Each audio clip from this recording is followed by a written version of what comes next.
Recuerda que puedes escuchar este audio horas antes de su estreno y sin publicidad, suscribiéndote en cesarvidal.tv.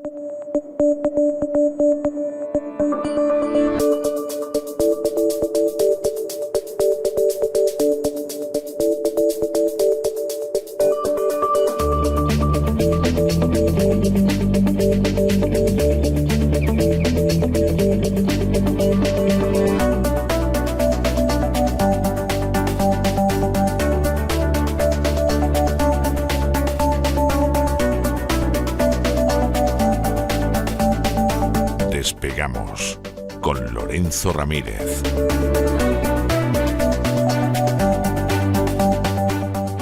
Corremos raudos y veloces hacia nuestro avión, atravesamos el umbral, nos tiramos en plancha sobre los asientos, nos abrochamos los cinturones, despegamos y nos vamos elevando por los aires hasta alcanzar nuestra altura y nuestra velocidad de crucero. A mi lado, don Lorenzo, por amor de Dios, no mueva usted ese helicóptero que lleva en las manos, que cuidado. puede sembrar el pánico entre la gente que va en el avión después de lo que ha pasado esta noche. O sea, no jugueteemos ahora con helicópteros dentro de un avión, porque vamos, puede cundir el pánico. Muy buenas noches. Muy buenas noches, don César, muy buenas noches, muy buenos días, muy buenas tardes. La verdad es que esto sucedió anoche en Estados Unidos. Prácticamente todos aquí en España, cuando nos levantábamos, teníamos la noticia. Es un desastre sin paliativos, es un accidente, bueno, pues con muchos puntos oscuros. Lo primero que hay que destacar es que al menos en estos momentos no se han encontrado supervivientes. Iban 60 pasajeros a bordo del avión y 4 tripulantes, 64 personas, que, bueno, pues lamentablemente pues es muy difícil que haya supervivientes, por lo que es muy probable que la mayor parte de ellos, si no todos, hayan fallecido después de que... Aquí los dan por muertos a todos, ¿eh? Sí. O sea, se lo tengo, quiero ser prudente, se lo por si tengo que acaso decir, sí. en algún momento pues se pudieran encontrarse algún superviviente. Prácticamente yo entiendo que la mayor parte de nuestros amigos habrán visto las imágenes, si no las tienen a disposición, sobre todo en redes sociales, imágenes bastante regulares. Hay que decir que pues esto se ha producido en el Aeropuerto Nacional Reagan en Washington DC, que es uno de los sitios pues seguramente donde más cámaras haya, con lo cual seguramente podremos ir viendo más imágenes en lo sucesivo, no porque nos guste ver imágenes de este tipo, sino para poder determinar lo que se ha producido, porque a primera vista parece que el helicóptero, ese Black Hawk, va directito contra ese avión comercial Bombardier de PSA Airlines, una filial de American Airlines, en ese fatídico vuelo, el vuelo 5342, que lamentablemente va a pasar a la historia con este accidente. Las imágenes captadas por testigos y sobre todo publicadas en redes sociales, o las que hemos visto, pues muestran cómo ese helicóptero volaba a baja altitud cuando se aproxima al avión. La torre de control intentó comunicarse con la tripulación de Black Hawk. Black Hawk es ese helicóptero de guerra famoso por la película, ¿no? Unidades Black Hawk alertando precisamente a esa tripulación sobre la cercanía de este avión, un Bombardier CRJ-700, pero no hubo respuesta antes del impacto. Registros de tráfico aéreo muestran que al menos 30 segundos antes de que se produjera el accidente hay un control aéreo que pregunta al helicóptero si tenía el avión a la vista, porque dice, oye, vas directo para allá, lo tienes a la vista. PAT 25 era el nombre en clave con el que se dirigía al helicóptero. PAT 25, tienes al CRJ, tienes al avión a la vista.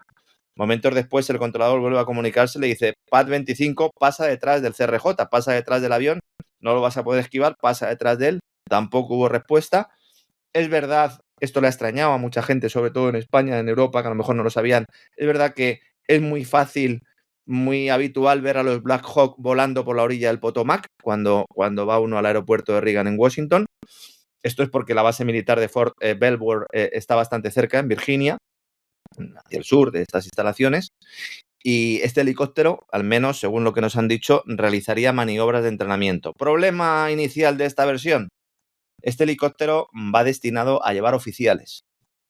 De hecho, en los últimos minutos se ha confirmado que iban oficiales. No sabemos el nombre de estos oficiales. Había 3 tripulantes a bordo. Automáticamente, como es evidente, pues equipos de policía, bomberos, servicios de emergencia han desplegado una operación de búsqueda y rescate. Lamentablemente, como decimos, sin éxito. Helicópteros iluminando el río, embarcaciones recorriendo el área del impacto. Ahora ya están trabajando de día. Aquí el problema fundamental no es solo el hecho de que pues haya una notable altura. del impacto se ha producido, no con mucha altura, pero una notable altura, pero sobre todo es que la temperatura del agua es muy baja y pues supone un riesgo crítico de hipotermia para pues, si algún superviviente pues hubiera conseguido intentar salir nadando o por lo menos hubiera estado consciente y hubiera intentado salir, ¿no? El helicóptero tenía capacidad para 15 personas, pero como digo, transportaba solo a 3 militares, según un funcionario del Ejército de Estados Unidos, que de momento no ha proporcionado más detalles, porque todavía esto está, bueno, pues hay muchos elementos que no sabemos. Este va a ser el primer reto para la nueva secretaria de Seguridad Nacional, para Kristi Noem. Hemos hablado de ella tanto aquí como en el Gran Reseteo, en cesarvidal.tv, cuando hicimos el especial para ver quiénes iban a ser los hombres y las mujeres clave de la nueva administración Trump. Ha anunciado que el gobierno ha desplegado todos los recursos disponibles, Guardia Costera de Estados Unidos, y esta gobernadora de Dakota del Sur pues tiene aquí un papel importante. Va no solo a gestionar esta crisis, sino también pues desde aduanas y protección fronteriza de Estados Unidos tiene también otra crisis abierta con todo el tema de la border, de la frontera con México, y también pues al cargo del Servicio de Inmigración y Control de Aduanas, con lo cual pues lamentablemente esta mujer ha empezado con muchísimo trabajo. Hay mucha desinformación, insisto. Cuidado con las redes sociales en estos momentos. Yo, en relación sobre todo con el atentado del 11M, que como todo el mundo sabe he estudiado a fondo, y del 11S, siempre he dicho que es bueno estar atentos a las imágenes que uno tiene de los primeros momentos, porque luego se van configurando versiones oficiales y las imágenes que no casan con esas versiones oficiales se borran o se expulsan, ¿no? Pero también hay que decir que hay mucha desinformación, gente que no tiene ni pajolera idea, vamos a decirlo así, y que se pone a lucubrar y que se pone a plantear diversas teorías. Dentro de todas esas teorías se ha hablado de la posibilidad de que este helicóptero fuera teledirigido. Lo que sabemos, es inquietante, pero lo sabemos, es que Lockheed Martin, la empresa militar, presentó hace una semana sus nuevos sistemas de guiado remoto de los Black Hawks. Es decir, se han presentado. ¿Esto implica que este helicóptero tuviera un guiado remoto? Pues no lo sabemos. Lo vamos a saber, pero no lo sabemos. Otro elemento importante, porque hoy en día pues también hay muchas aplicaciones que permiten ver, ¿no?, lo que sucede en los cielos y sobre todo pues hacer seguimiento de determinados aviones. A raíz de los vuelos secretos de la CIA se puso esto de moda y hay mucha gente que lo hace. Es verdad que el helicóptero lleva una trayectoria errática durante varias millas.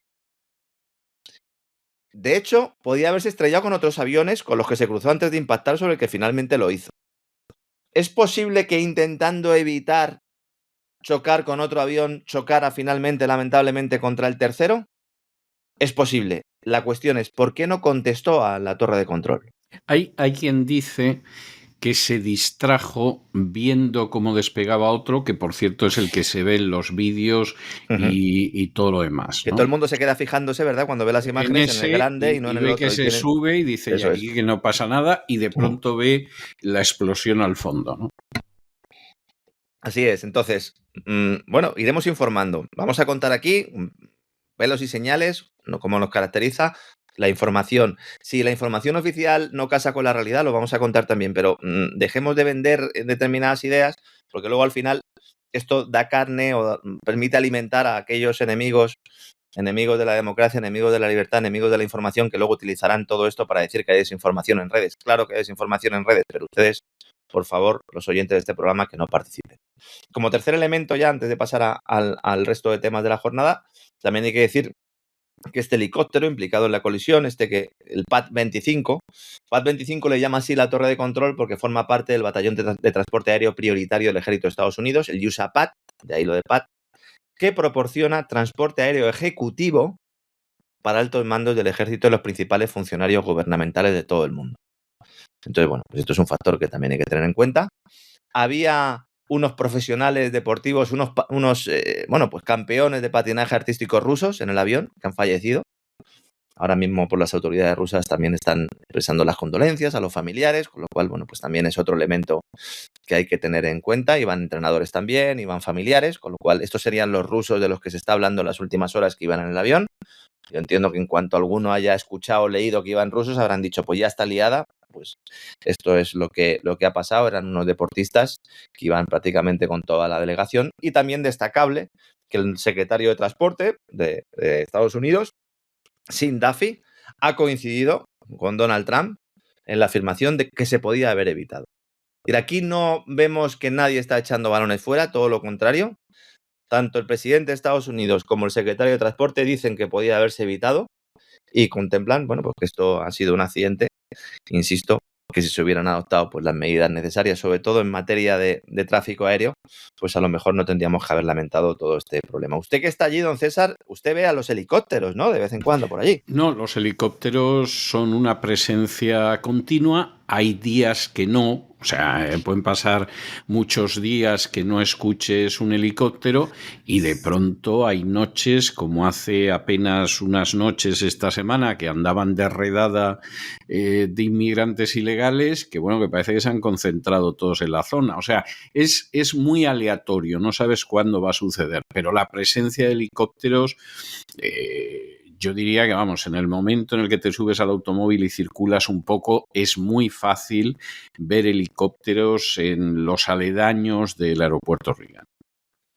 Pues sí, así que, bueno, pues seguiremos atentos, seguiremos informando, como se suele decir, y sobre todo, bueno, pues ya en el programa de mañana, si no en el Despegamos, porque hacemos una versión reducida de cara al gran reseteo, pero sí en el boletín, pues se dará toda la información de última hora y, por supuesto, pues seguiremos pendiente de ello y también analizaremos todo lo que ha pasado alrededor de este pues triste y lamentable suceso. Mandar pues un saludo y el pésame a las víctimas y, sobre todo, en general a la sociedad de Estados Unidos, que está viviendo pues un shock, como sucede en estos casos, ¿no? Yendo un poco a los contenidos tradicionales de nuestro vuelo, un vuelo que vamos a tener que hacer despacito en esta ocasión, no sea que tengamos algún problema añadido. Todavía sigue coleando todo el follón de la lucha por la inteligencia artificial entre Estados Unidos y China, entre OpenAI y Microsoft por un lado y DeepSeek por el otro. En las últimas horas hemos visto cómo directivos de Microsoft y como directivos de OpenAI han acusado directamente a los chinos de robarles sus modelos patentados, de utilizar incluso los datos que proporcionan los usuarios de estas aplicaciones, en concreto de OpenAI, también datos de Microsoft, utilizarlos en la aplicación DeepSeek. Y se ha montado un debate bastante maniqueo y con muchas trampas en torno a, pues eso, que los chinos realmente lo que hacen es aprovechar las infraestructuras de las tecnológicas norteamericanas para sacar sus propios productos.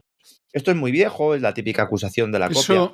Eso es algo que viene de lejos, sí. Y aquí te lo sacan cada dos por tres. Entonces, cada vez que... Hombre, no digo que esto no haya podido ser verdad en algún caso, puede que sí. Pero claro, de pronto los chinos te sacan algo que aquí... Vamos, estamos todavía a mucha distancia de poder conseguirlo y te dicen que lo han copiado, como hace unos días decía Donald Trump que los misiles hipersónicos que tienen los rusos se los robaron a Estados Unidos en la época de Obama, ¿no? Uh-huh. Y siempre dices, bueno, ¿y qué pasa? ¿Que no había copia de los planos? Los que diseñaron esos misiles hipersónicos en Estados Unidos se han muerto todos. O sea, ¿qué pasa? Que si es así, nosotros no los tenemos, ¿no? Y con lo de China pasa igual, o sea, de repente aparecen estas historias y en algunas ocasiones yo ignoro si realmente los chinos las han copiado o no, pero en otros casos es evidente que es mentira porque aquí no hemos llegado a ese nivel tecnológico. Bueno, usted precisamente el lunes, cuando yo daba la noticia y empezaba a plantear esta idea, usted ya decía, a ver si iba a pasar como sucedió con el tema de los misiles hipersónicos, y evidentemente ha sido así. Como siempre hacemos, vamos a contar lo que sabemos. Microsoft y OpenAI afirman tener pruebas y evidencias que no han presentado de que DeepSeek utilizó modelos que están patentados por OpenAI para entrenar a su aplicación.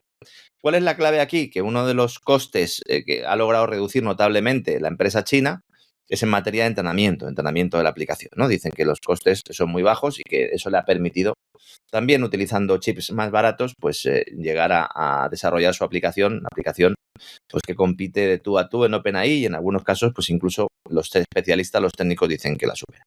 Este episodio, el episodio de utilizar estos modelos patentados, habría sucedido en otoño, cuando algunas personas relacionadas con esta empresa asiática filtraron una gran cantidad de datos respecto a la interfaz para programar aplicaciones, el denominado API, por si hay algún entendido que sepa de lo que estamos hablando. Las sospechas de la firma norteamericana habrían sido detectadas por Microsoft, con la que tiene una alianza. De hecho, es el mayor inversor en OpenAI. Sam Altman no quería que entrara Microsoft, amenazó con irse, al final están los dos, tanto monta tanto, y Bill Gates detrás, y Eric Schmidt detrás, que son al final los que manejan un poco la película. Eric Schmidt era el ex de Google, pero es el que trabaja fundamentalmente en la agenda tecnocrática de Estados Unidos. Dedicamos un programa también a hablar de Eric Schmidt en cesarvidal.tv. ¿Van a ir a un litigio a gran escala? Pues no lo parece. ¿Por qué? Porque Microsoft lo que ha dicho es que ofrecen en su servicio, ofrecen DeepSeek. Es decir, no hay un enfrentamiento directo. Vamos a ver cómo esto acaba en los tribunales. Es difícil. ¿Y por qué es difícil? No tanto porque sepamos o no si los chinos han realizado estas copias, sino por los cadáveres que tienen en el armario OpenAI y Microsoft. Y me explico. ¿De dónde saca los datos OpenAI para ChatGPT? Alguno dirá, bueno, pues de las personas que se descargan en sus móviles y dan una autorización. No. Antes de eso, antes de que empezara a tener un uso masivo ChatGPT, ¿de dónde ha sacado los datos? Cuando se le ha preguntado a especialistas, a técnicos, a directivos de OpenAI, en concreto su directora técnica, tecnológica, en un vídeo que ahora está apareciendo mucho en redes sociales, ella no es capaz de responder la pregunta de dónde provienen los datos y la entrevistadora le dice, esto viene de las redes sociales, esto viene de Facebook, viene de YouTube. ¿Está robando OpenAI datos o los ha robado de forma masiva para el entrenamiento de su aplicación? No a los chinos, sino directamente a los usuarios o a las empresas de Silicon Valley, las empresas que todos utilizamos, quien más, quien menos, cuando realizamos nuestras conexiones a Internet, cuando utilizamos determinadas aplicaciones. Esto lo comentamos ya hace mucho tiempo en el Gran Reseteo, en cesarvidal.tv, cuando dijimos y indicamos que hay un problema aquí de minería de datos, no derivado de que las personas estén cediendo o no sus datos, sino que en muchos casos lo están haciendo sin ser conscientes. Y que, bueno, pues siendo realmente o atendiendo a una serie de normas de derecho de propiedad privada, ya no de derecho de privacidad, sino de propiedad privada, las compañías tendrían que estar pagándonos porque nosotros somos como una especie de granja de datos y les estamos entregando los datos. Pero es peor. La cosa no es que tú entres en tu cuenta de Facebook, en tu cuenta de X y entonces OpenAI tenga acceso a tus datos o que se los compra un tercero. Es que un tipo que trabajaba de ingeniero para Sam Altman en OpenAI, desarrollando ese chat GPT, un tipo que se llamaba, y digo se llamaba porque ahora está muerto, Suchir Balaji, participó en la construcción de esta inteligencia artificial y se convirtió en uno de los denunciantes de este tipo de prácticas de robo de datos por parte de OpenAI. Estuvo denunciándolo públicamente y poco después fue encontrado muerto en su apartamento. Las autoridades de California siguen sosteniendo que fue un suicidio. Las fotos de la escena del crimen, según algunos especialistas que han investigado esto y la propia familia del afectado, muestran claramente que es un asesinato. El FBI se ha puesto de perfil y no quiere entrar a fondo en el asunto. Y este caso se hizo relativamente famoso porque Tucker Carlson, famoso periodista, entrevistó a la madre de Balaji y contaba la historia en primera persona de cómo, bueno, pues este tipo había descubierto por lo que estaba haciendo OpenAI, dimitió, planteó inquietudes éticas y cuestiones legales también sobre el uso de datos para entrenar estos modelos y en agosto del año 2023, tras casi 4 años en OpenAI, Balaji renuncia a la compañía.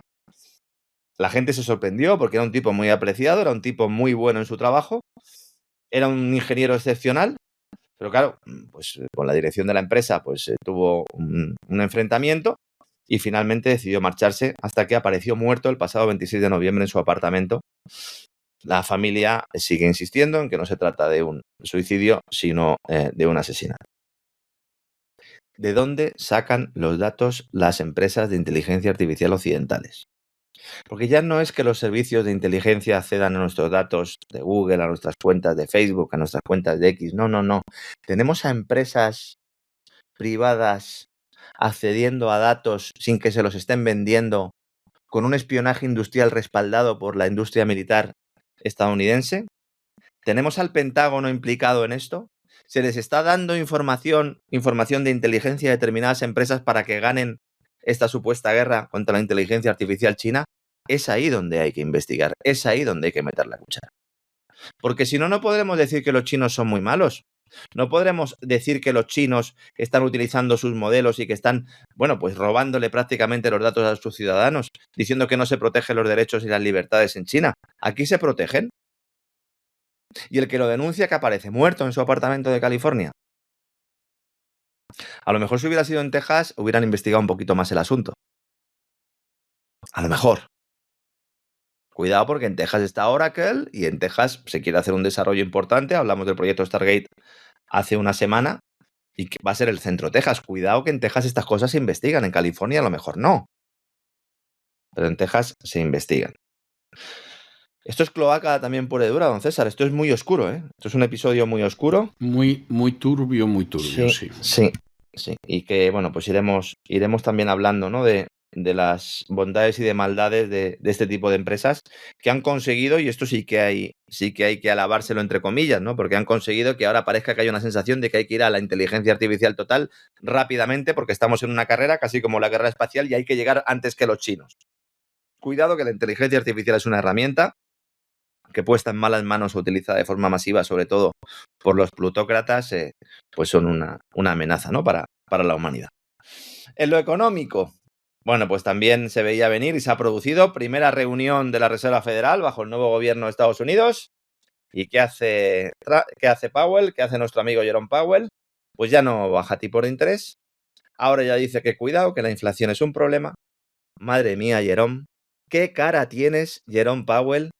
¿Cómo se puede ser tan cara dura después de meses con la inflación por encima del objetivo, justificando la bajada de tipos, diciendo que Estados Unidos todavía no estaba recalentada la economía, que el mercado laboral todavía daba una de cal y una de arena para salvar al soldado Biden, para salvar a la soldada, sí, señora Irene Montero, Kamala Harris?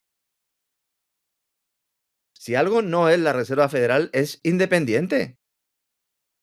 Ustedes dependen de los señores de Wall Street y de la City de Londres, como hemos también expuesto aquí en cesarvidal.tv en el Gran Reseteo, y dependen ustedes del gobierno de turno que le digan los señores de Wall Street que tienen que apoyar.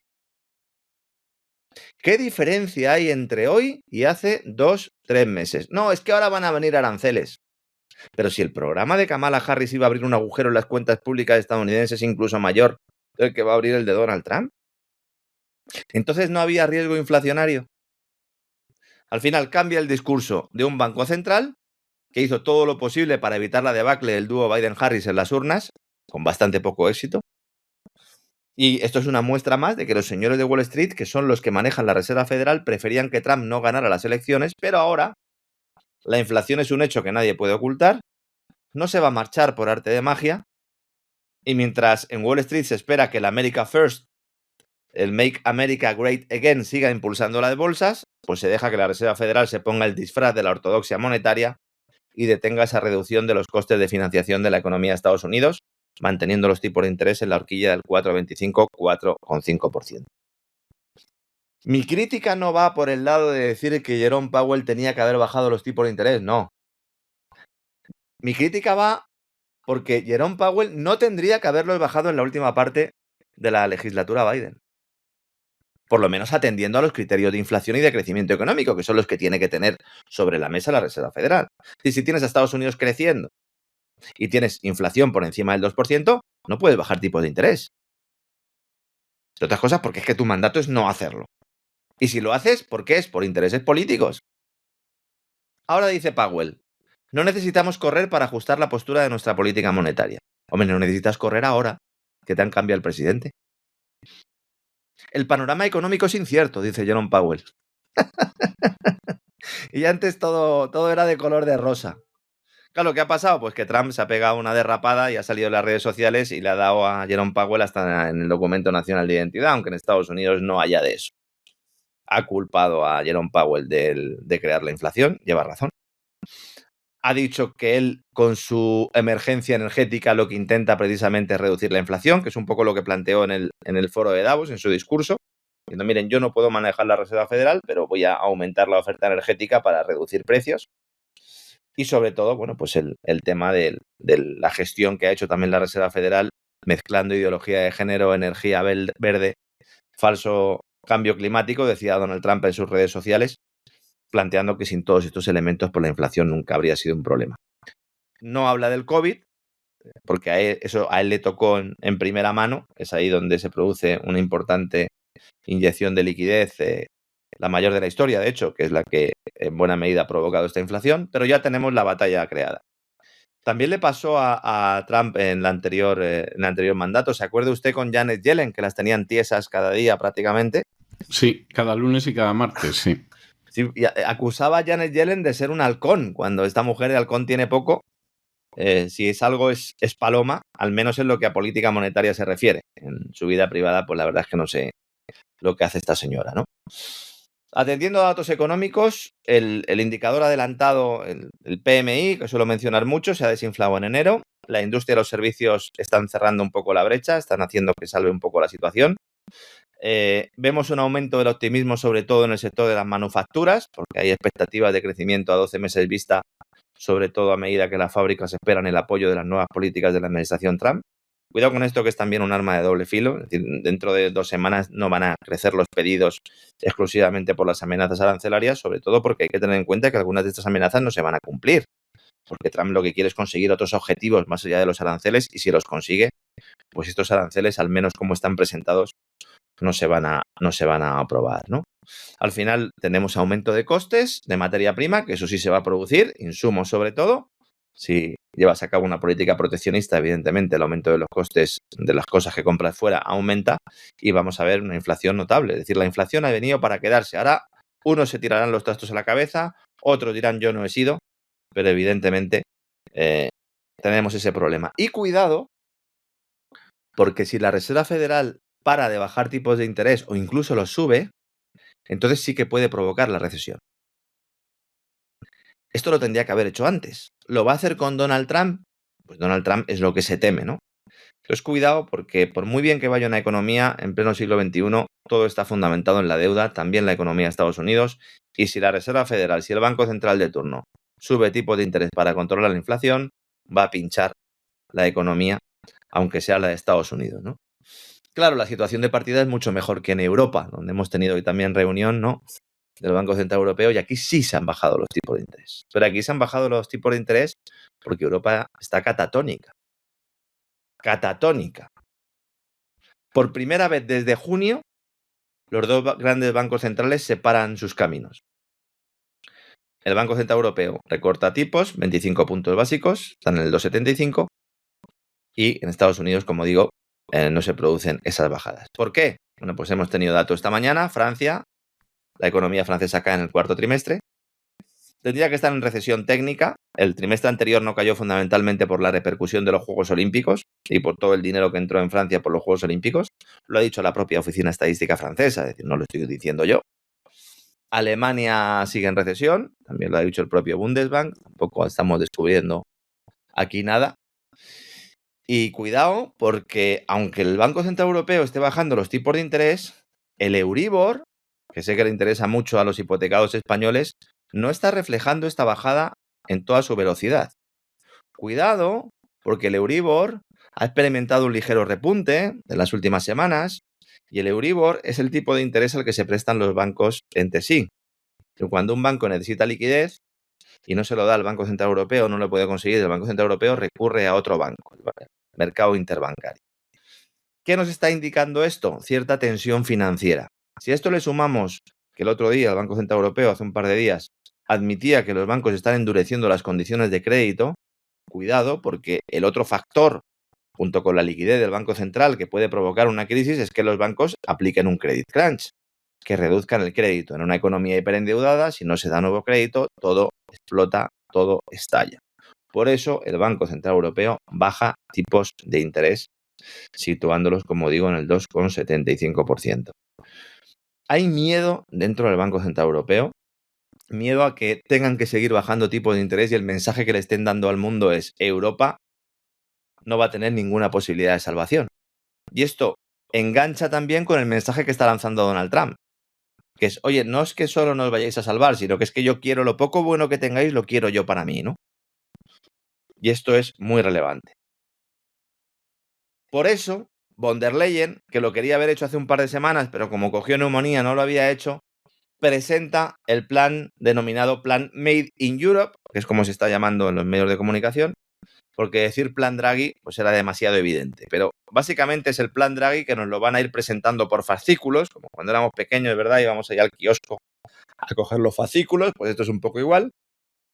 Entonces, la presidenta de la Comisión Europea aprovechó ayer la presentación del barómetro anual de la competitividad del continente, cuyos resultados pues, son absolutamente, no solo preocupantes, sino en buena medida vergonzantes. Y entonces, en lugar de hablar de esos resultados de la competitividad, presentó un primer paquete de medidas en respuesta, dijo ella, a la política proteccionista del nuevo presidente de Estados Unidos, Donald Trump. En realidad, es el plan que estaba listo desde hace mucho tiempo y que se basa en el informe elaborado por el italiano Mario Draghi, que aquí hemos analizado en profundidad, y ya no usa solo la excusa de la competencia china, ahora tiene también otro enemigo al que culpar, ahora es la competencia de Trump. ¿Para qué?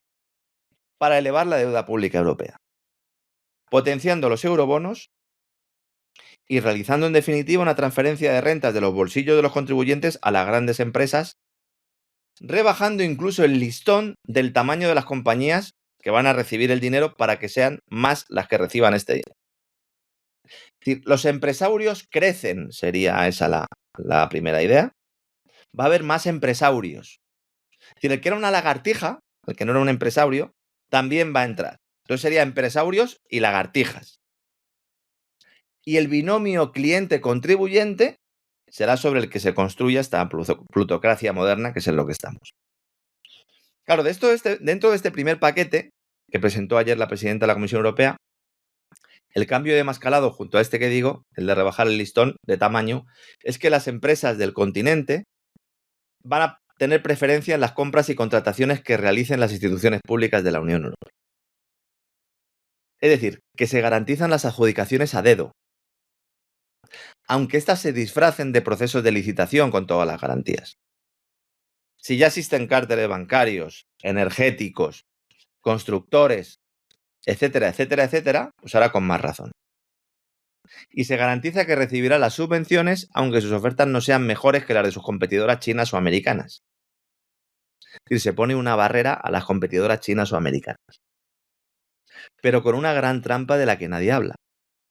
Muchas de estas empresas europeas tienen su capital ya a los bancos y gestoras de inversión estadounidenses, que serán las que en último término se benefician del maná que caerá del Tesoro Europeo. Un tesoro que se va construyendo poco a poco, ladrillo a ladrillo, sobre los sistemas fiscales nacionales y sobre las rentas futuras de los ciudadanos europeos. Alguno dirá, bueno, los bancos chinos también pueden entrar en el capital de las empresas europeas. Pues no, señor, porque los burócratas de Bruselas no lo permiten. En el caso de España, el CNI, el Centro Nacional de Inteligencia, destina buena parte de sus esfuerzos a vigilar qué empresas chinas podrían estar interesadas en el mercado español y a adoptar toda la serie de decisiones y de herramientas para evitarlo. Y se informa al Palacio de la Moncloa a diario. Chinos malos, americanos buenos. Le vamos a dar el dinero a las empresas europeas. Oiga, pero es que las empresas europeas están participadas por los americanos. Ya, pero le vamos a dar el dinero a las empresas europeas. ¿Para qué? Para ser más competitivos. Y aquí viene la tercera historia importante. El elefante. Esto es el elefante en la habitación. Vamos a ver, solo con dinero público no puedes hacer que las empresas sean más competitivas. Es decir, no será la prioridad en los procesos administrativos lo que hará más competitivas a nuestras empresas, sino los esfuerzos para superar a sus rivales por méritos propios en condiciones de relativa igualdad o de lucha más o menos con relativa igualdad. ¿Cuál es el problema? Que no podemos luchar en esas condiciones porque nos darían sopas con ondas. Las americanas y las chinas están luchando. En algunos casos ganan las chinas, en otros las americanas. Las europeas no pueden luchar. Porque las industrias punteras que teníamos, el caso de los automóviles es el más evidente, nos las hemos cargado nosotros. Porque la industria puntera química alemana nos la hemos cargado nosotros, Occidente, con esa voladura de Nord Stream, con esas sanciones occidentales. Porque la agricultura, que era otro de los elementos fundamentales que podíamos tener países como Italia, Francia o España, nos la hemos cargado o se la han cargado los burócratas. Es pavoroso, ¿eh? O sea, la destrucción de Europa desde cualquier punto de vista es que es absolutamente innegable. Ya no nos cuentan, no, es que vamos a ser potencia en inteligencia artificial. Sí, seguro. Sí. Y esta es la gran Seguro. clave de todo esto. Criticas a Trump por proteccionista y a China por sus ayudas a empresas públicas y la solución que propone Bruselas es hacer lo mismo con una diferencia notable, que aquí no hay crecimiento económico, que aquí las empresas no son competitivas de base, que carecemos de materias primas. Y sobre todo, desde un punto de vista geopolítico, que nuestro papel, el de los europeos en la política global, pues es cada vez menos relevante.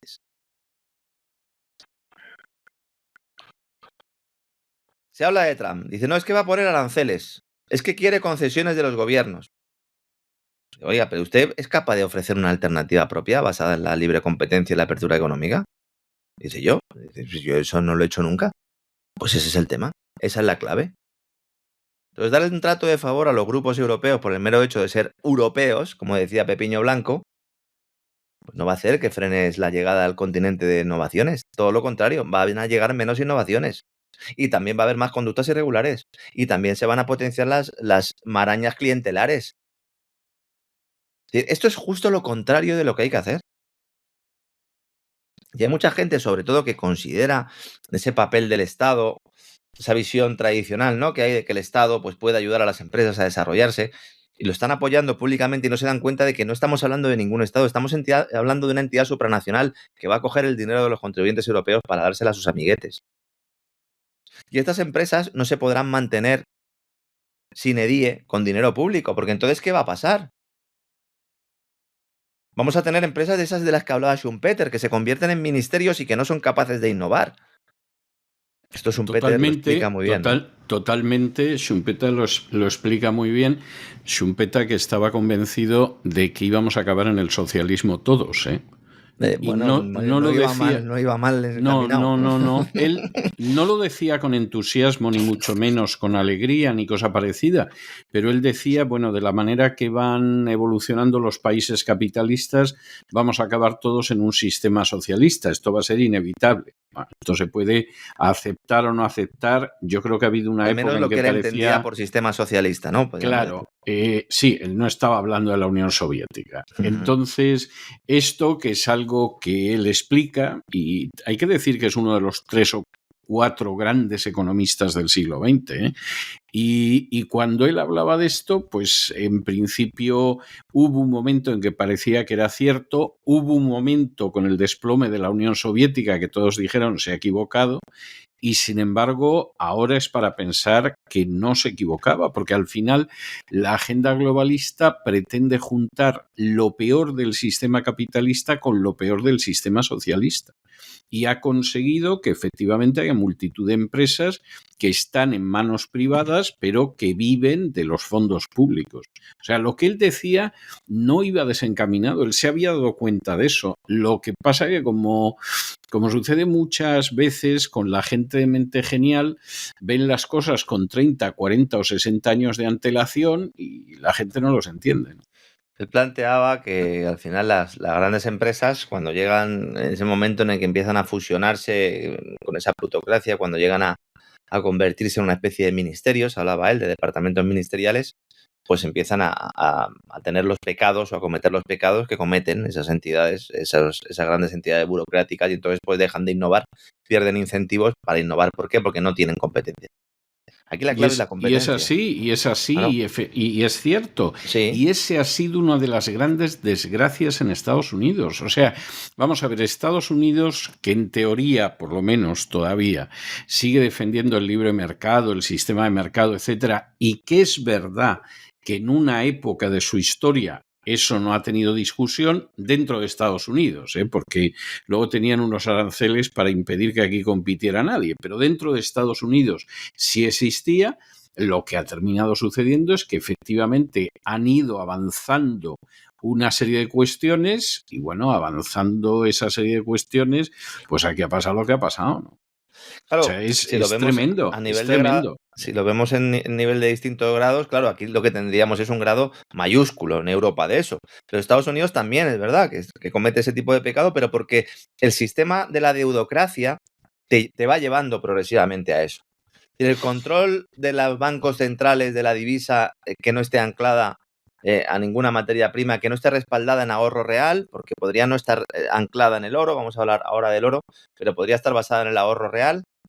el momento en el que se permite crear dinero de la nada, pues al final lo que das es poder, sobre todo a determinadas instituciones financieras, que son las que van copando los consejos de las grandes compañías y que van fomentando esa plutocracia y que van generando pues barreras de entrada para que no puedan incorporarse otras empresas, otros competidores. Yo suelo decir siempre, sobre todo yo que vengo de la escuela libertaria, yo suelo decir siempre a mis amigos liberales, a mis amigos libertarios, digo, dejar de defender a las grandes empresas porque las grandes empresas son las mayores enemigas del mercado y las mayores enemigas del liberalismo.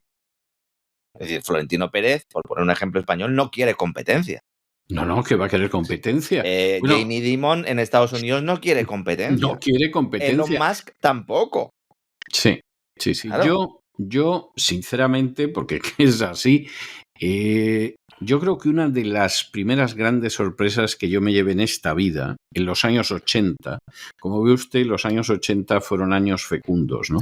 Los 70 ni le cuento. Bueno, Los una de 70 las ahí, grandes... los malos en los 70 estaban ahí haciendo de Los las 70 suyas. fueron muy, muy fecundos Sí. y sobre todo los inicios de los 80 para mí muy aleccionadores. O sea, yo aprendí muchísimo en esos años. Y una de las cosas que yo aprendí en toda mi ingenuidad a inicios de los 80 es que multitud de empresarios que no paraban de hablarte de la superioridad del mercado, del sistema capitalista, etcétera, etcétera, no querían competencia, pero ni locos. O sea, la idea de la competencia era una idea odiosa para ellos. Y eso llegó a tal extremo que yo llegué a conocer en alguna ciudad de España cómo quemaban la fábrica del competidor. O sea, esto que parece de una de esas películas Sí. ganas de la mafia de los años 20, bueno, yo en los años 80 llegué a ver cómo existiendo dos fábricas que producían el mismo producto, o sea, que fíjese usted también la competencia la que era, ¿no? No sé si alguien a lo mejor de Madrid o Barcelona traía algo a esta ciudad, pero eran dos fábricas y en un caso le quemaron la fábrica al otro para que ya no pudiera competir en absoluto. Y yo dije, pues si estos son los partidarios del libre mercado y la libre competencia, vamos, ya no sé yo cómo serán los enemigos.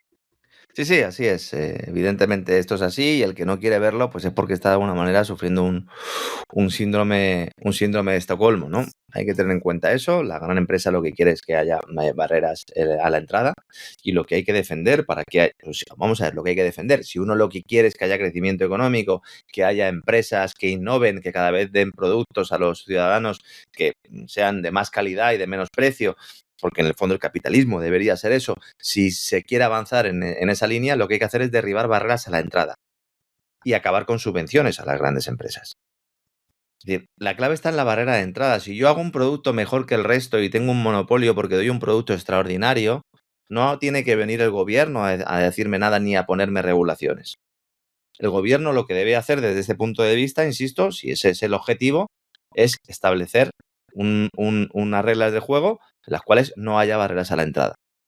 El que cualquiera pueda entrar en determinado sector y así, por de esa manera, ir rebajando precios, con lo cual también, a pesar de la manipulación monetaria, tendrías un entorno en el cual la inflación no sería tan relevante, etcétera, etcétera, etcétera. Ahora tenemos lo peor del sistema, que es banca central emitiendo dinero sin respaldo en ahorro real, grandes corporaciones que reciben subvenciones y además que son protegidas por esos grandes estados a los cuales pues en buena medida tienen secuestrados, y al no fomentar la competencia tenemos un entorno inflacionario. Y esto es un problema grave que tenemos y que no vamos a saber manejar y que de hecho los bancos centrales ahora mismo no saben manejar y que los políticos tampoco. Por eso estamos en una crisis económica casi permanente iba a decir del año 2008, pero yo creo que ya desde un poquito antes de que cayeran las Torres Gemelas, ¿no? Y hablando de crisis económica, cuidado con Reino Unido, lo venimos diciendo desde hace semanas. El gobierno de Keir Starmer ya ha conseguido disparar la prima de riesgo británica por encima de los niveles que tumbaron al Liz Truss. Los medios que hicieron campaña en su momento contra Truss callan ahora que el Tesoro de las Islas está pagando unos costes de financiación aún más elevados.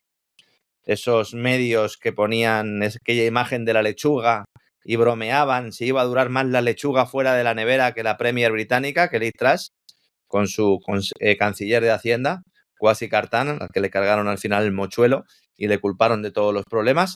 Bueno, pues ahora el gobierno de Keir Starmer está pagando para sus bonos de deuda a 30 años pues más del 4%, en medio de un cierto pánico generalizado en los mercados, sobre todo por el plan fiscal que no tiene ni pies ni cabeza que ha presentado Starmer.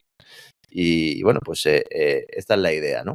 ¿Qué pasa? Que ahora mismo estamos en un contexto en el cual, bueno, pues ya llueve sobre mojado, ya hemos vivido una crisis de deuda en Reino Unido.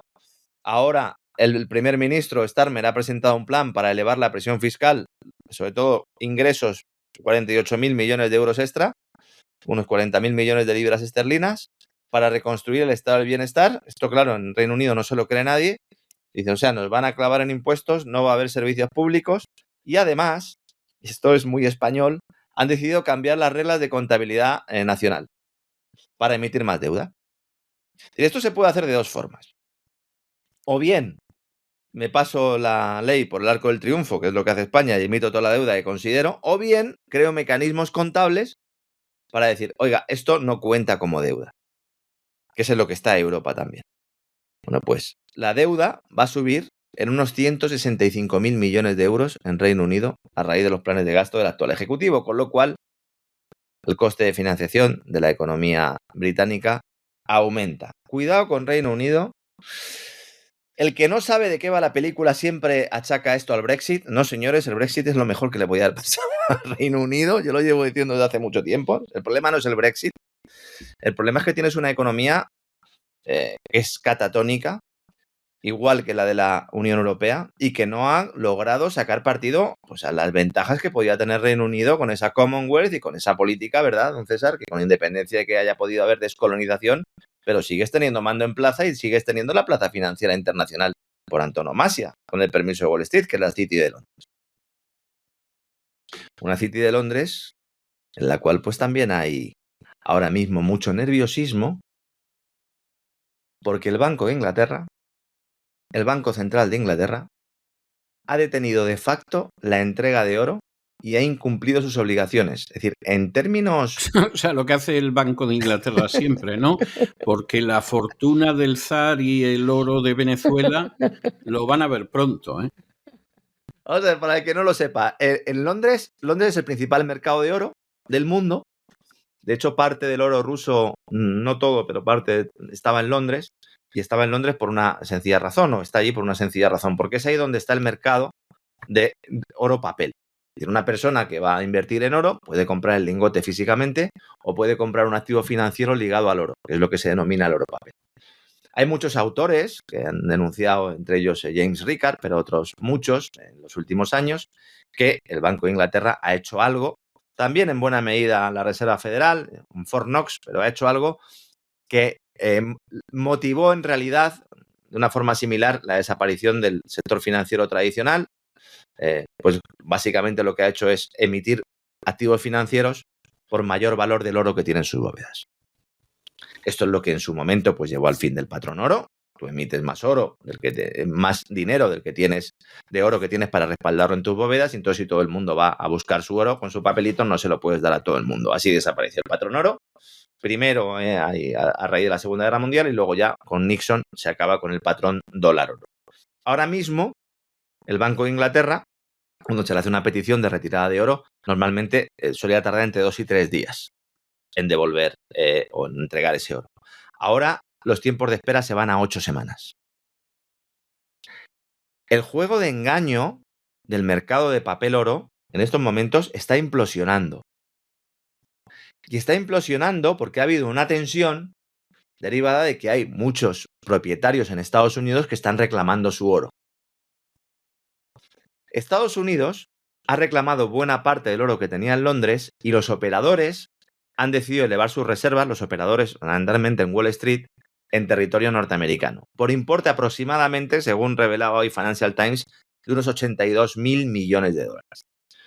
Desde las elecciones estadounidenses, las de noviembre, los comerciantes de oro, las instituciones financieras, los traders han trasladado casi 400 toneladas métricas de oro a las bóvedas de la bolsa de materias primas COMEX que está en Nueva York, lo cual ha hecho que los niveles de inventario aumenten en un 75% en los últimos 3 meses.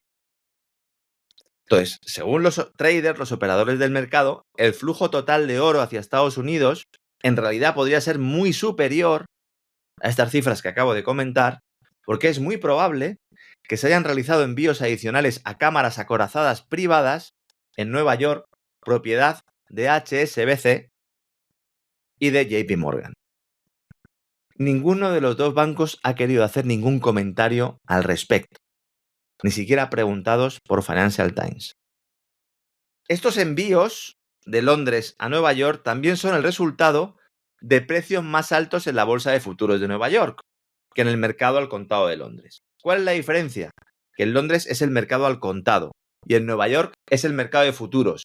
Es decir, el precio que el mercado cree que tendrá el oro en el futuro, que es mayor que el que se paga ahora al contado, con lo cual hay una oportunidad de arbitraje evidente y esto ha hecho que los comerciantes envíen el metal a través del Atlántico.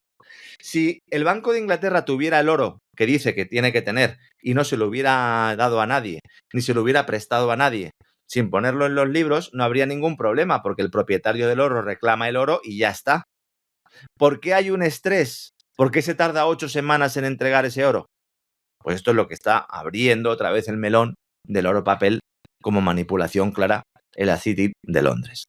Londres y Nueva York son los dos principales mercados mundiales para el comercio, para la mayor parte también del comercio físico de oro, que tiene fundamentalmente su clave en Reino Unido y en el caso de Estados Unidos, como digo, ese mercado de futuros. El Banco de Inglaterra almacena oro para terceros, como instituciones financieras, para otros bancos centrales y para el Tesoro británico. Así que todo aquel que tenga oro en el Banco de Inglaterra puede reclamarlo en los próximos días. Si lo reclama, que sepa que puede comprarse una silla y estar esperando 2 meses a que el Banco de Inglaterra cumpla con sus obligaciones. Esto es un default. 2 meses casi es lo de menos, ¿eh? Esto es un default. Y cuando alguien no puede asumir el compromiso, sus obligaciones financieras, es un default. Lo podemos maquillar, podemos contar la historia que queramos, como hacía hoy el Financial Times, pero esto al final es un default. ¿Nos podemos fiar del Banco de Inglaterra? Pues si algo ha quedado patente a lo largo de la historia es que no nos podemos fiar del Banco de Inglaterra. Entonces, ¿de quién nos podemos fiar, Lorenzo? Pues yo cada día me fío de menos gente, don César. De usted, don Isaac, mi mujer y poco más, ¿eh? Pues le puedo entender, ¿eh? le puedo entender perfectamente. No crea usted que me pilla de sorpresa, lo comprendo perfectamente. Y para terminar ya, quería hacer mención a la última locura energética alemana. Después de haber cerrado las centrales nucleares, ahora el plan estrella de Olaf Scholz, que se vuelve a presentar a las elecciones dentro de 3 semanas y media, el canciller del gobierno semáforo, del fracasado gobierno semáforo, la última idea es, como parte de la transición energética, la producción del acero debe volverse verde. Es decir, tienes al país hecho unos zorros con una crisis industrial de caballo y sigues con la matraca del acero verde, pero la excusa es utilizar ese acero verde, ese acero producido sin emitir CO2, para justificar, atención, la compra masiva de energía nuclear del extranjero en la producción de acero libre de CO2. ¿Del extranjero de dónde es? De Francia. Es decir, después de haber cerrado las centrales nucleares alemanas, el plan de salvamento de la industria siderúrgica alemana es comprarle a Francia la electricidad que produce con su energía nuclear. ¿Qué vueltas da la vida? El trasfondo de esto es que todavía no habrá suficiente hidrógeno verde durante el periodo de transición, dice Olaf Scholz, algo que venimos diciendo desde aquí hace meses. El hidrógeno verde es un gran cuento, ese hidrógeno producido con energías renovables.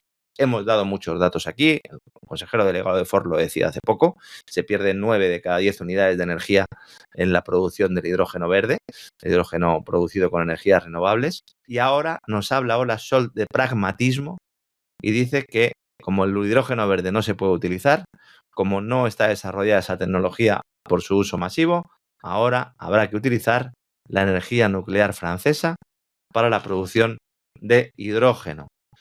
No solo de electricidad, sino también de hidrógeno. Con lo cual, olvídense de historias de hidrógeno verde, olvídense de hidroducto que vaya por España al centro de Europa. Vamos a tener a Alemania dependiendo de Francia y de su energía nuclear. ¿Por qué cerrasteis vuestras plantas, Olaf? ¿Por qué cerrasteis vuestras plantas nucleares? Ahora no se pueden abrir, porque esto no se puede abrir de la noche a la mañana, ¿no? Y encima todo esto lo disfrazas con una producción de acero verde. Como sigamos por la vía del acero verde, del hidrógeno verde y de fundamentarlo todo en reducir las emisiones de CO2, Europa va a acabar con una destrucción industrial sin precedentes. Ni siquiera en una época de guerra mundial va a vivir Europa la destrucción industrial que puede vivir si no se cambia de rumbo. Y al menos Ursula von der Leyen... Añada usted la destrucción de la agricultura. Bueno, claro, la destrucción de la agricultura. Entonces tenemos destrucción de la agricultura, destrucción de la industria. Dice, no, es que somos muy buenos en los servicios. Dice, bueno, ya, pero entonces, ¿qué vamos a hacer? ¿Servirles cafés a los que vengan aquí de turismo? ¿A los que vengan a Italia? ¿A los que vengan a Londres? ¿A los que vayan a Francia? ¿A los que vayan a Alemania? ¿De qué vamos a vivir nosotros? ¿Qué oportunidad hemos perdido de estar dentro de la Unión Euroasiática y poder negociar y poder hacer tratos con los americanos, si no de tú a tú, sí con el respaldo de una Unión Euroasiática, que es la principal razón, la destrucción de la misma, de esa posibilidad, de todo lo que ha estado sucediendo, tanto en Ucrania como en el resto de países del este de Europa después de la desaparición de la Unión Soviética. Bueno, también lo hemos contado en muchas ocasiones y no quiero aburrir a nuestros amigos. Hasta aquí el vuelo de hoy. Mañana, como digo, daremos más detalles a lo largo del programa de esa última hora del accidente en Estados Unidos y presentaremos el gran reseteo que vamos a hacer este sábado, en el cual pues volvemos un poco a nuestras raíces. Ahí lo dejo. Mañana daremos más detalles, don César. Me parece estupendo, así es más emocionante para cuando llegue mañana, o sea que me parece estupendo. Nos encontramos mañana, un abrazo muy fuerte. Fuerte abrazo, don César, hasta mañana.